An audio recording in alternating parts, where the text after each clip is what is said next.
I'm Logan, a graduate student at UC Santa Cruz in the psychology program. Let's go over some common mistakes to avoid when preparing and submitting your application for graduate admission. At the beginning of your application process, you'll want to do some research into the faculty member working in your department of interest at potential schools. Make sure you take the time to read one or two of their recent articles, look at their websites, and read up on any current information they have posted. The faculty member may mention the kind of graduate students they are interested in working with. You might even consider emailing current graduate students who work under this faculty member and ask about the work environment. This information can help you decide whether this faculty member would be a good fit for you. One important piece of information is to learn whether the faculty member plans to be on sabbatical, which is a time when academics focus on research projects and usually are not available to supervise new graduate students. Also, if you see a faculty member listed with the title Emeritus or Faculty Emeriti, this means that they have retired from their teaching and supervisory roles at this program. They may still be involved in some research work, but they are not taking on new graduate students. If you apply to a program and indicate that you want to work with an emeritus faculty member, you may be less likely to be considered for that program. So to sum it up, you should only contact faculty members at your potential program of interest once you've determined that the recent work they're doing aligns with your interests and that they are looking for a graduate student, that they are not on sabbatical, planning to retire, or already retired. If you're not sure, you can send an email to the graduate program staff member and politely ask if the faculty member you're interested in working with is taking on new students in the term you're hoping to apply. Okay, so you've done your research and you're ready to reach out to a faculty member to ask if they think you're a good fit for their research group. Make a good impression with this email by being professional and concise. Tell them briefly about your interest in their work, what you're interested in doing as a graduate student, and ask if they feel comfortable having a conversation about your application or your interest in the program. You can let them know if you're planning to visit the campus, or if you prefer to do an online conversation or over the phone. When reaching out, it's common practice to offer some specific windows of time when you would be available to connect. Some mistakes to avoid here are writing in too familiar of a tone in your email. You're not colleagues yet, so being professional is the way to go. Another mistake to avoid is not letting them know that you've done your homework.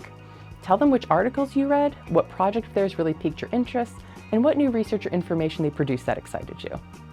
That will set your email apart from the dozens of others they will receive this admission season. And finally, avoid being impatient. Give them time to reply to you. Usually 2 weeks is enough. If you haven't heard from them after this time, send another email expressing your interest and let them know you understand they are busy.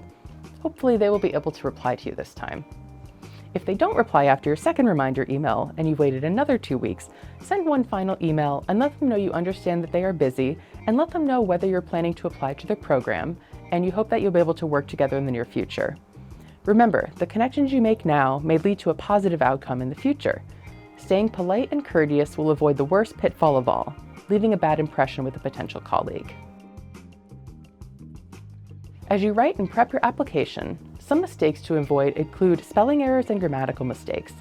These can be avoided by reading your application materials out loud to yourself and asking friends or family to proofread your materials, or a staff member at your university's Career Center.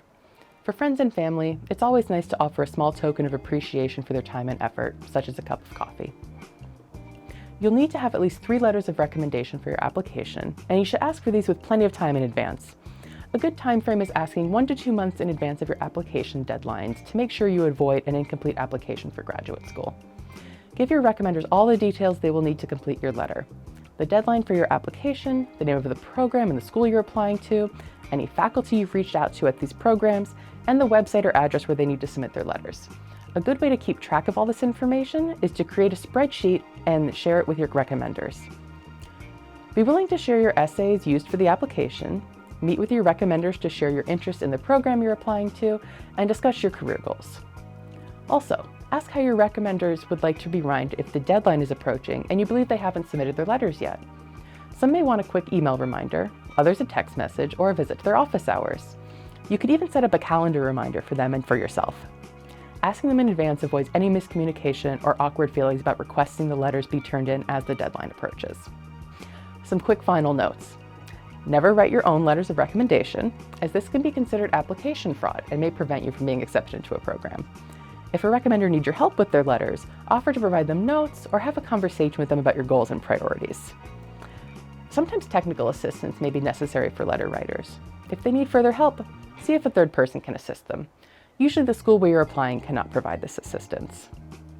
Also, do not use generative AI or artificial intelligence to complete your application materials. Certainly, if your research or interests include working with AI, you should mention this in your application, but using AI to write your essays or statements is a no-no.